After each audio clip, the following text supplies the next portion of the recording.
différence entre la chouette et le hibou est que le hibou a de petites touffes de plumes de chaque côté de la tête, qu'on appelle aigrettes, alors que la chouette n'en a pas.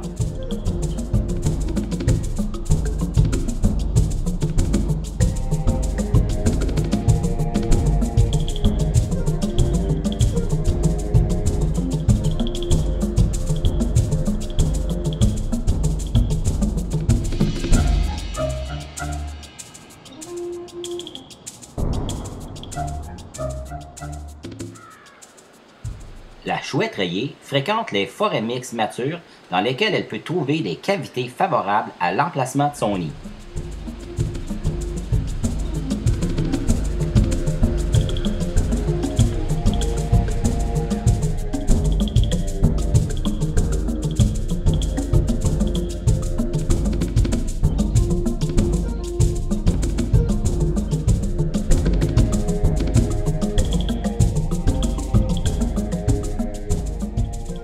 L'oiseau lisse ses plumes à l'aide de son bec. Les oiseaux consacrent beaucoup de temps à lisser et à remettre en place les plumes ébouriffées.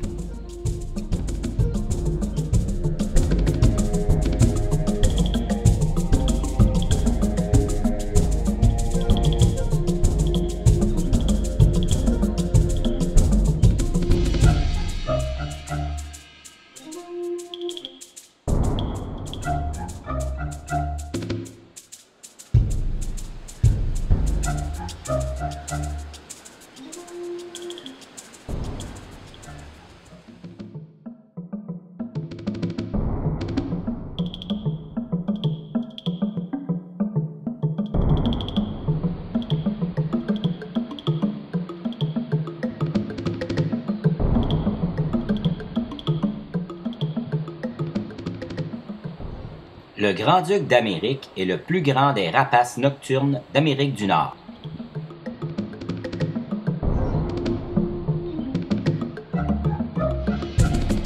Le grand-duc d'Amérique ne construit pas de nid, mais utilise plutôt les anciens nids de buses, de corneilles ou d'écureuils. Il nidifie très tôt en saison et ses œufs sont pondus et couvés bien avant la fonte des neiges.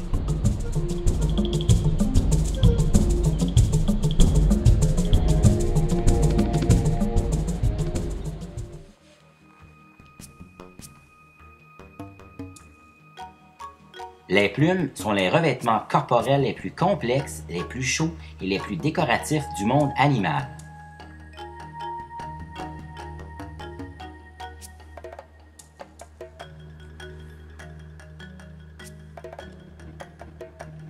Les plumes d'oiseaux sont de véritables chefs-d'œuvre.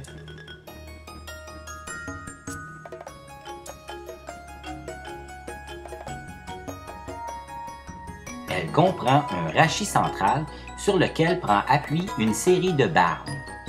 Une plume de taille moyenne supporte près de 600 paires de barbes. Chaque barbe se divise en une série de branches encore plus petites, les barbules, qui sont au nombre de 500 par barbe. Les barbules portent à leur tour les barbicelles. L'ensemble forme la surface portante nécessaire à l'oiseau pour ramer dans l'air.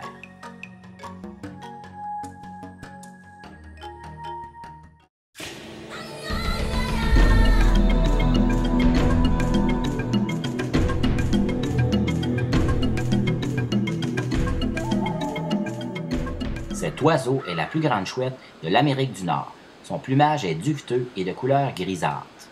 Elle peut mesurer de 60 à 80 cm de longueur.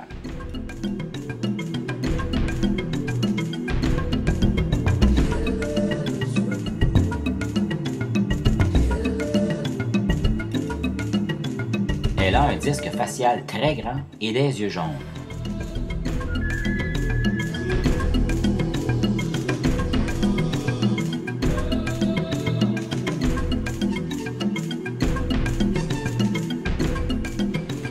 La rétine de l'œil des rapaces est de 4 à 8 fois plus sensible que celle de l'homme, ce qui lui assure une vue plus perçante que celle de n'importe quel animal.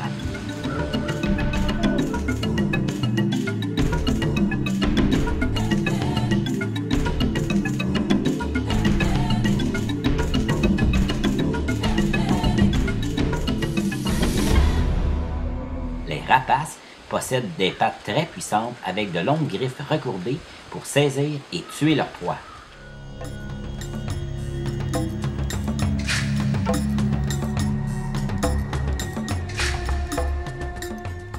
Nous pouvons déceler la présence d'un rapace par les boulettes de régurgitation tombées au pied des arbres où l'oiseau s'est perché.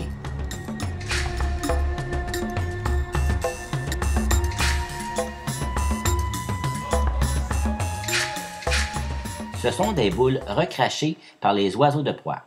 Elles contiennent les éléments non digérés de leur proie, comme les poils, les plumes et les os.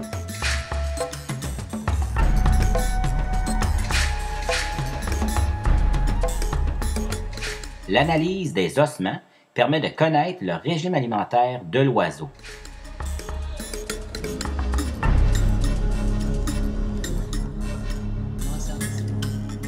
On voit ici une mâchoire d'un très petit mammifère.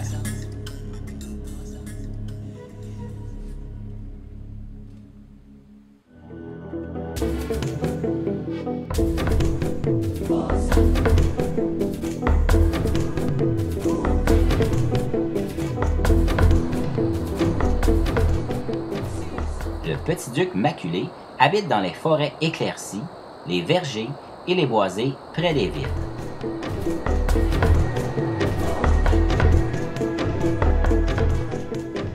Il a la faculté de se fondre à son environnement lorsqu'il se repose dans une cavité naturelle.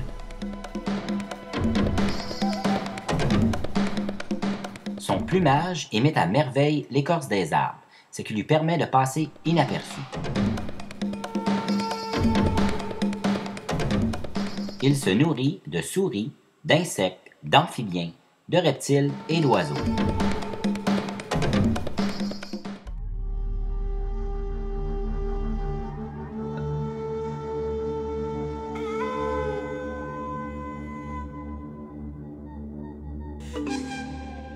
La chouette épervière habite les forêts de conifères à proximité d'éclaircies. Elle aime se déplacer d'un perchoir à un autre. Son choix se porte souvent sur la cime des arbres les plus élevés de son domaine. De son perchoir, elle peut repérer une souris à plus de 700 mètres. Pour chasser, elle pique sur sa proie puis retourne à son perchoir. Elle se nourrit de campagnols, de souris et de petits oiseaux.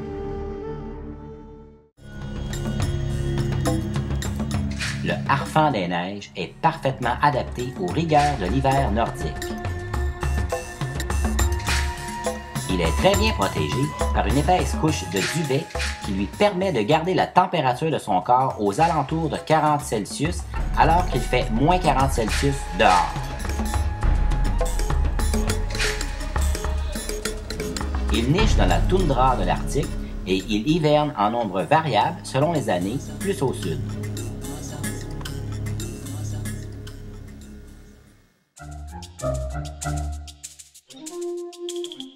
La petite nyctale est la plus petite chouette de l'est de l'Amérique du Nord.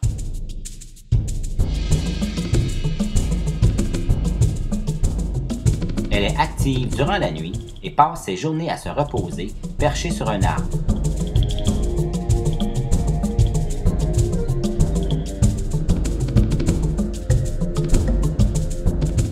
Elle habite les forêts de conifères, de cèdres ou de feuillus.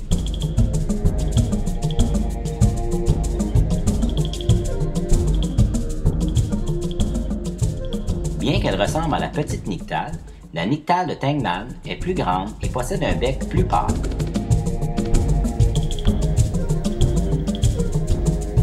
Son alimentation est surtout constituée de petits rongeurs, mais mange parfois des petits oiseaux et des insectes.